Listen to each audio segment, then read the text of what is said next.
Здравейте! Известно време се чудех дали имам смисъл в това, но накрая реших да направя тая малка презентацийка, колкото да мога да нагледя идеите, които имах за изменение на правилника на съвета.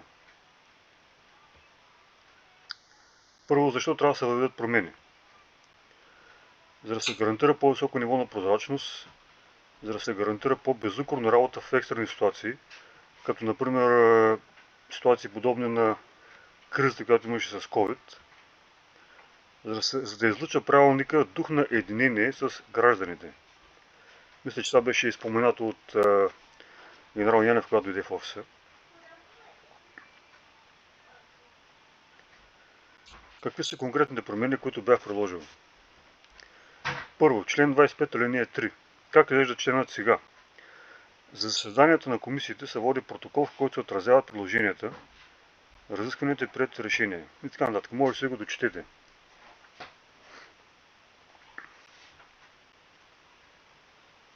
Какво се предлага тук? Накрая да се добави: протоколът за заседанието на комисиите е достъпен за преглед от желаящи граждани по ред, определен от председателя на съвета. Тук най-важното е да бъде достъпен за преглед от желаящи граждани. Защо?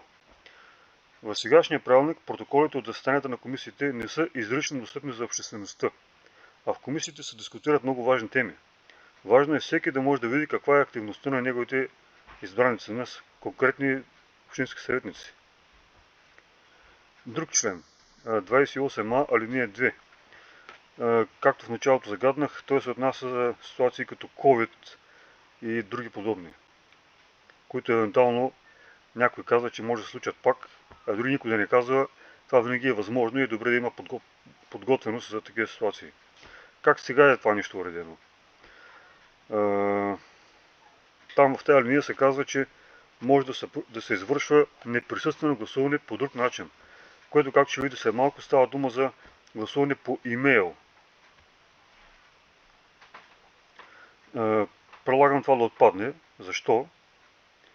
Гласуването по имейл, както е уредено в алинея 3.2, според мен е някаква глупост. Няма най-вероятно нужда да се обяснява защо това е глупост, тъй като и как там може да се фалшифицира. Всеки знае колко голяма съпротива имаше да се въведе електронно гласуване, и то не по имейл, с всичките му там салтанати, с всичките верификации и прочее, с биометрични данни. Въпреки това имаше огромно съпротива да се въведе. А ние сега тук говорим за някакво си гласуване по имейл, което този имейл я е изпратен, я не е изпратен, я е получен, я не е получен. Кой го е прочел, кой не го е прочел, дали е отчетен правилно, дали не е отчетен правилно. Отделно от това не може да се брои никакъв кворум. Ако някой реши да провали кворума, да не се гласува някакъв въпрос, в този случай това е невъзможно, тъй като все в някакъв момент този имейл ще бъде изпратен и получен. И по тази работа, по тези всичките причини, тая уредба, според мен, гласуване по имейл е мега глупост. Член 28а, алинея 3.2. Също да отпадне като следствие от отпадането на предишната алинея, в която ставаше дума за гласуването по имейли. Как това е сега? Може да го дочетете, който го интересува, това е дълъг един член и точка 2, как е уредено това гласуване. Сега обръщам внимание на нещо, което го пише на предишния слайд, а именно имейл адреса на Общинския съвет. Както виждате, той е в abv.bg. Сега всеки си каже какъв е проблемът, ползва се български домен, български доставчик на услугата, тинтер-минтер. Това са глупости. По принцип има една наредба за общите изисквания към информационните системи, регистрите и електронните административни услуги, която е наредба не на нашия Общински съвет, а това е наредба на правителството. В член 47, алинея 7, точка 1 от тази наредба се казва, че официалните домейни, използвани от общинските администрации, трябва да се формират от транслитерацията на наименованието на съответната община, както и изписването им на кирилица. Това означава, че вместо abv.bg там трябва да пише примерно средец.bg. Имаме такъв сайт, сайта на Средец в момента е средец.bg, добър е, просто всички тези имейли, които се ползват от общината, независимо дали ще от съвета, дали ще от администрацията, трябва да бъдат в средец.bg. Какво е означава другото? Когато е в abv.bg, дори и някой човек, който по една или друга причина, да речем, свършил мандата или пък просто се отказва от тази работа, той продължава да има достъп до тази почта в abv.bg, тъй като най-вероятно той е направил лично. Примерно аз мога да направя всякакъв адрес, мога да направя опс Средец, мога да направя опс Бургас, София и какво ли не в ABV и да я ползвам тук.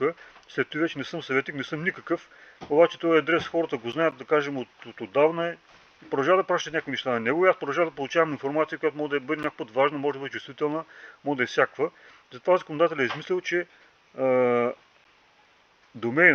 домен означава това разширение след клонбата, този домен трябва да бъде такъв, че да съвпада с името на общината. В основните случаи общината има контрол върху този домен, той не е безконтролен и винаги може да упражни контрол върху това, кой има достъп до съответните електронни почти в този домен. Следващия член 30а. Той касае най-вероятно отново тия разпоредби за как да се гласува дистанционно. Съответно трябва да бъде махнат или да се направят съответните корекции, както в предишния член 28а. Следващия член 31 линия 4.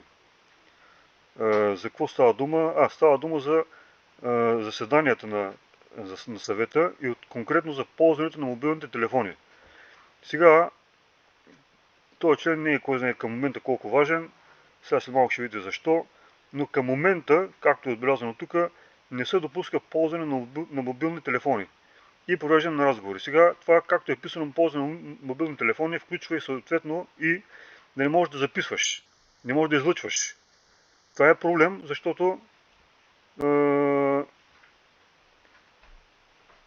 защото хората искат да споделят с техни близки мрежи и прочее какво става на тези заседания. До сега заседанията не се излъчваха по страницата на общината и даже съм виждал записи, при които хората искат да излъчват и отиват им се карат, взимат им телефоните, стават някакви панаири. Това не бива да е така. Хората трябва да могат да ползват мобилните телефони, да изпращат данни от самите заседания.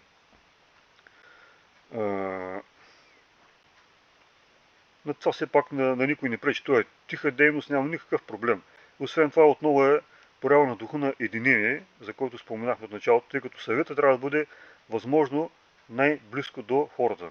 Да няма там нищо скрито и покрито. Следващото член 31 линия 6. Става дума за това, дали хората, говорим обикновените хора, могат да се изказват на заседанията и какъв е редът за тази работа. По принцип, когато искаш да говориш на заседанието, трябва да дадеш там заявка, забравих колко беше, 3 дена предварително. И сетне обаче на самото заседание, вижте как е написано, преди разглеждане на съответната точка от дневния ред, Общинският съвет гласува допускане на изказването. Тоест ти не стига, че заявил преди това 2-3 дена, че искаш да говориш по тема, която е в дневния ред, ами на самото заседание ще гласуват, може ли аджеба, не може да се изкажеш. Моето искане е това нещо да отпадне. Защо?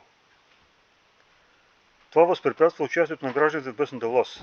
След като е заявено и обявено намерение за изказване по предходното изречение, не би следвало по време на заседанието това да се и гласува допълнително. Освен това показва и лошо отношение към гражданите. Ако някой се притеснява, че хората ще почнат да приказват безкрайно до откат и ще се доведе до хаос, това няма как да стане, тъй като още следващата линия казва, гражданите имат право да се изказват в рамките на 5 минути. Тоест, ако някой се притеснява от вас, че има някакви болни хора, ще почнат да говорят там, ще говорят до безкрай, това няма как да стане, тъй като правилника и дори и сега не го позволява. Следващата член 31 линия 9 предлагам да се запише нова такава. С какъв текст? При отсъствие от заседанието на повече от половината време на заседанието, кмета на общината се глобява в размер 50% от печата му заплата. След това число тук може да бъде някакво друго, което хората решат, само ще бъде голямо. Идеята е, той не че като му вземеш половината заплата, дори и цялата заплата, той това ще го принуди да се явява на заседанието, няма такъв филм. но все пак да има нещо, което да е по-солидно. Тъй като този човек, като не се явява там да му правиш контрол, в крайна сметка, това, което е есенцията, нали, същността на парламентарната демокрация, в случая на местната парламентарна демокрация, отива към нула. И всичките питания от съветниците към кмета стават обеззъбени, значи безсмислени. Следващо, член 32. Също да отпадне. Той се отнася за евентуално закрити заседания. На Общински съвет, мен поне не ми е известно да се решават някакви въпроси от националната сигурност с гриф строго секретно, тъй че да има закрити заседания въобще. Това обаче дава възможността да се злоупотребява с тази възможност, ако някой иска да направи нещо скрито покрито, просто събира 9-10 човека, гласуват за, с някакви измислени мотиви, може да ги няма никакви даже, закриват заседанието и в копче никой не може да им каже, могат да си правят вътре, да си решават каквото искат. Ще минат сроковете, докато се публикува това и се изтърват срокове и става мазало. Това, за да се избегне, трябва да няма закрити заседания. Тъй като отново Общинския съвет, той по принцип няма въобще какви въпроси, нито пък има дадено по закон да решава някакви неща от национална сигурност, които да са затворени за обществеността. Следващо, член 33. Сега пише: заседанията на Общинския съвет могат да бъдат предавани пряко или чрез излъчване на репортажи, обаче по какво? По електронните средства за масово осведомяване, по тяхно искане или по покана на председателя. Да стане така, че заседанията да се излъчват пряко на уеб страницата на Общинския съвет, когато заседанията са в сградата на общината. Това защо е отбелязано в зелено, тъй като в момента, поне първото заседание, тържественото беше предадено на страницата на Общинския съвет, така че може би има някаква воля, без все още правилника да го изисква, да се предава пряко, но пък може да решат всеки един момент, ако това не се промени в правилника, да прекратят тази практика и отново да няма никакви предавания, а както и останали видяхте в предните членове, да нямат право хора да го излъчват и пак става скрито покрито, както беше и по-рано, т.е. без никаква промяна. Пък ние да искаме все пак промяна да има. Член 35 алинея 1. Сега, тук е отбелязано за някакви спешни вкарвания на точки в дневния ред и какво пише към момента. Постъпилите предложения се раздават в началото на заседанието. Тоест, днес в 5 часа някой решил ли 4:30 вечерта, вкарва някакви заседания, т.е. някакви нови точки. Хората, които са общински съветници, ще разберат за тия нови точки едва в деня на заседанието, когато ще им ги раздадат. Това за мен е пълна глупост, тъй като това просто веднага предполага, че тия хора няма и да имат никакъв халхабер, нито пък ще са подготвени най-малкото, защото тя, или да кажем, някой неофициално може да им каже, но няма да са официално подготвени за какво ще трябва да гласуват тия хора там и какво ще разискват. И това, за да не стане така, все пак разбираме, че нещо може да се получи спешно, но все пак да имат няколко часа тия хора да се подготвят. И за тази цел да стане така. Постъпилите предложения се изпращат от председателя на съвета на служебните имейли на общинските съветници веднага след тяхното приемане. Тоест, ако някой предложи някакви нови точки в 4-5 часа предния ден, пращат ги веднага на имейла и в 5 часа човека вече е съветник, си има получено на имейла какви са тези нови предложения, има време от 5 часа вечерта до другия ден сутринта, това са над 12 часа, ако има желание, поне има възможността да се позапознае и нещо да се подготви човека. Така, обяснихме вече какви са мотивите. Тоест, защо да чакаме да дойде следващия ден, като може и още много по-бързо да се информират тези хора, така ще им се направи работа по-лесна. Член 35 алинея 3, следващата точка. Как е сега? В изключителни случаи председателя може да предложи промяна в дневния ред в началото на заседанието по искане на кмета или на съветници. Така, какъв е проблемът? Тук пише изключителни случаи. Никой не казва какви са тези случаи. Тоест, винаги някой може да реши да сложи някаква точка за някакви нови соларни панели, някакви продажби и прочие, които са малко чувствителни, ама за да не дигаме много аларма, да не разгледаме кучета, ще ги минем като изключителни случаи и ще ги вкараме без хората да имат халхабер за какво става дума. Това, за да не става така, трябва да се дефинира. Тук не предлагаме естествено конкретни промени, но трябва да се дефинира, да се определи какво се включва евентуално в тези изключителни случаи и да се изброи изчерпателно.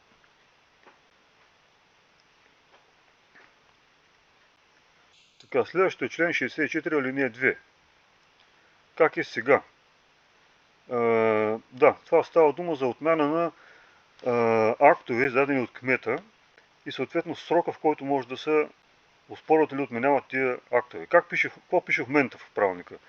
Съвета може да отменя административни актове, издадени от кмета на общината, които противоречат на актове, приети от съвета. Тоест съвета е казал, ще направим така и така, кмета обаче решил нещо друго и издал друг акт. В 14-дневен срок от получаването им. В същия срок съвета може да оспорва незаконосъобразни административни актове, издадени от кмета на общината пред съответния административен съд. Сега, това е към момента. От тук нататък, следващия слайд, какви са проблемите? Първото нещо, тази алинея е недомислица. Сега, защо е недомислица? В крайна сметка, съвета ще отменя ли, както пише първото изречение, или ще оспорва пред съда? В една и същата точка, една и същата линия, пише хем ще отменя, хем ще оспорва. Трябва да има някаква яснота, какво точно ще прави това съвет. Другото нещо е да се заличи 14-дневен срок от получаването им. Защото това означава, че след 14 дена като минат, ако един вид го оставим така, след 14 дена, след като са минали, кмета вече може да се прави каквито иска нарушения на решението на съвета, което не е това идеята на съвет да имаме. И съвета трябва да издава нещо и вече от тук нататък кмета се съобразява с него безпрекословно. А не като на 14 дена, усу, правим каквото искаме. Сега има една разпоредба от административно-процесуалния кодекс, АПК. АПК е по-висш документ, прилага се той и се съобразява правилника на съвета спрямо него.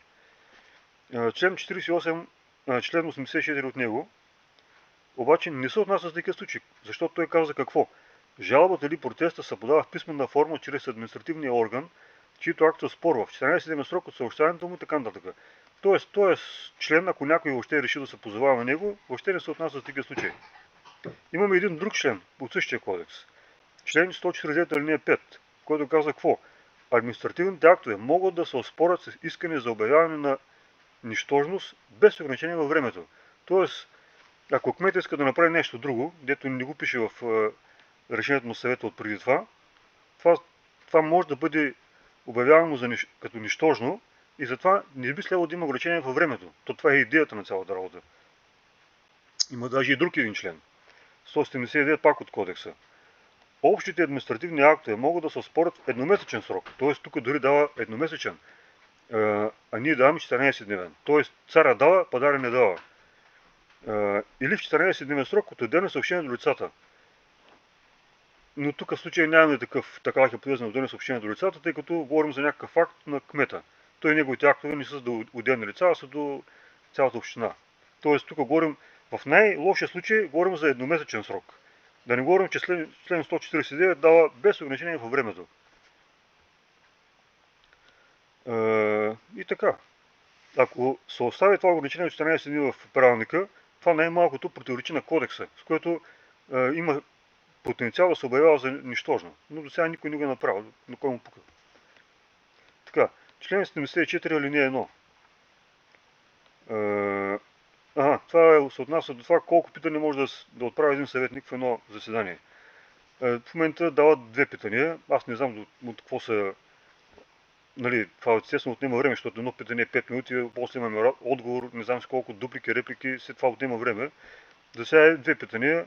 Аз не виждам да има проблем поне за 3 питания, стига хората да са подготвени. Освен това, следващия път, че е чак след месец, сега е паднал на хората, нека да питат. В крайна сметка не решават собствените въпроси, решават въпроси на гражданите. Така че би трябвало да имат възможността поне да питат. Най-малкото имайте предвид, че тия питания, освен устни, които се изслушват, са и писмени, така че винаги е добре да се дава повече зона на администрацията да отговаря, когато има някакви проблеми. Член 75. Следващата точка. Това се отнася за това кога да бъде сесията с питанията от общинските съветници към кмета. В момента това е направено да бъде в края на заседанието. Как искам да стане? Общинския съвет изслушва питанията и отговорите по тях в началото на съответно заседание. Защо? Защото тия от вас, които знаят, кмета си има там докладни записки, т.е. там е него политиката, до сега поне как е било. Общинския съвет мудър печата, дава му разрешението и това е най-важната работа за кмета, едва ли не. Като свърши тази работа, той какво прави? Просто си бие към шика, заминава си и пък ако има там още някакви началници на някакви предприятия, там ОБЧ или какви ще са, и те си отиват и накрая идва времето за какво? За питанията. Ама кого ще питаш? Кмета си отишъл, началниците на тия предприятия си отишли и какво оставаме? Уж можем да контролираме и това е парламентарната демокрация да питаме, ама няма кой да питаме. Освен това, то и сетно е неуважение и към съвета, и към самите граждани. И това, за да го няма, трябва точно тия питания да бъдат в началото, защото кмета ще иска да си все пак прокара неговите докладни, ама когато неговите докладни са накрая, той ще трябва да стои. Докато минат всичките питания в началото, ще стои човек, какво ще прави? Накрая ще дойде времето и ще си направи докладните, ама питанията вече са минали и работа е свършена и добре. Да, ако някой се притеснява, че заседанието ще се проточи, това не е все пак причина питанията да се претупват, тъй като в правилника ясно е посочено кой, по какъв повод и колко време може да говори. Тоест до безкрая там не може да се стига до някакви разисквания, поне ако се прилага правилника стриктно, както е написано. Член 80, алинея 5. Става дума за отсъствията. Как е сега? Ако общинският съветник отсъства от заседание на комисията без уважителни причини, а уважителни причини, тук отварям скоба, са определени в Кодекса на труда какви са, т.е. там поне имаме дефиниция, за разлика от предходния случай, му се налага глоба за всяко отсъствие 50 лева. Сега тая сума оставим на страна колко е силна и колко не е. Обаче, ако този съветник отсъства от общинския съвет пак без уважителни причини,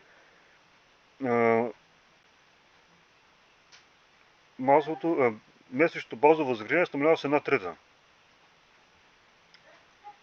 Момент.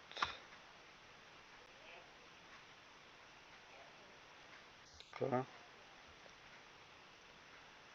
Тая 1/3, според мен, не е лошо да стане направо на 100%. Така. Защо? Защото, в крайна сметка, това заседание е най-важното в месеца. Този човек, ако не се яви там, както да гласува, така и да се изказва, на крайна сметка е един вид, да, това не означава, че никаква работа не е свършил, естествено, защото той може да се яви по някакви други комисии и където да е взимал дейно участие, ама решаващо е участието на заседанието. Ако него го няма там, направо 100% му махаш заплатата и той би стои там, не ходи за заплата, примерно. Но като махнеш заплатата, поне ще има някакъв мотив да не отсъства без уважителни причини. Така е. Благодаря за вниманието. Стана малко длъжко.